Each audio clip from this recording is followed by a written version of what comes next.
Okay, so this next tutorial or part of the tutorial, sorry, explains, is aimed at explaining how you think Orakau contributed to this myth, the myth being the myth of New Zealand race relations.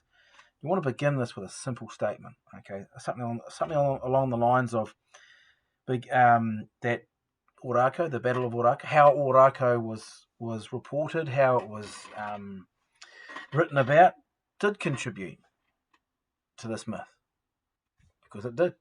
Okay, and evidence to support that assertion comes from Vincent O'Malley in The Great War for New Zealand. And this is from the website that I've put up there. Here's a quote. You can use this quote because he says it was Orakau that gave birth to the myth of New Zealand having the greatest race relations in the world. And that was page 18. Okay, and this is further reinforced by James Belich, writing in the New Zealand Wars, the Victorian interpretation, where he says that and this is what he says: the heroism and the courage of the Māori defenders, as told by the Pākehā.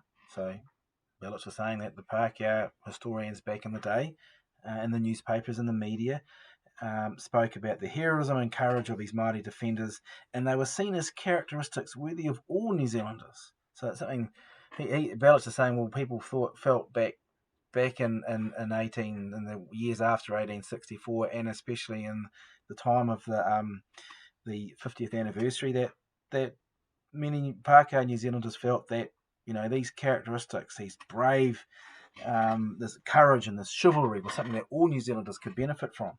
Okay, there was no mention of brutality.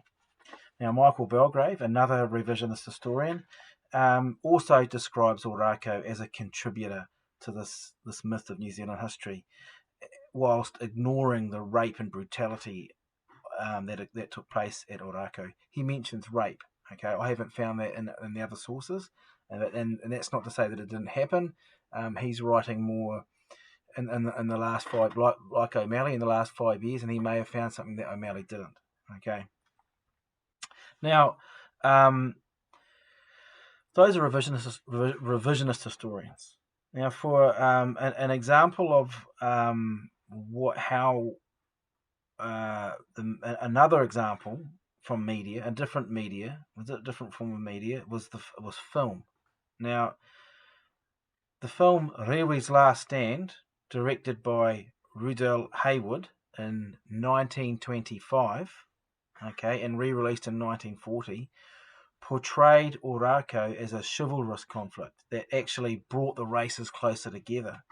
Therefore, this film, one of New Zealand's first feature films, and when it was re-released in 1940, it was New Zealand's first New Zealand-made film with as a talkie with audio. Okay, it was a film that cast the events of Orakau as a brave last stand. Okay, and that also contributed to this myth, because it made everyone who watched it think that was how the battle was. Okay, but things to note about this film, and you can write these notes down.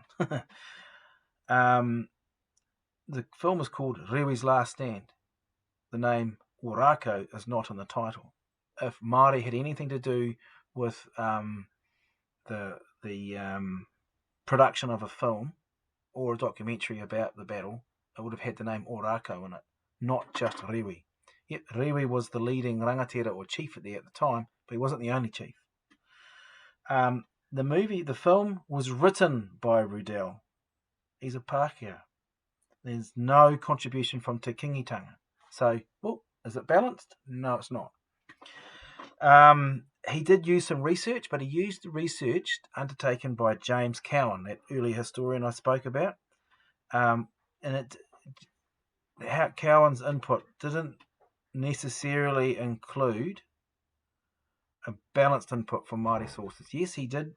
Cowan did interview a lot of Māori, but it was he added to their voice.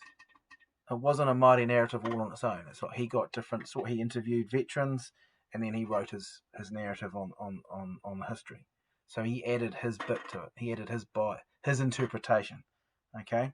In short, the movie Rewi's Last Stand was made by Pākehā for Pākehā. Okay, so that little part to this tutorial should give you some idea around how you can back up the point that Orakau did contribute to the myth. Thank you.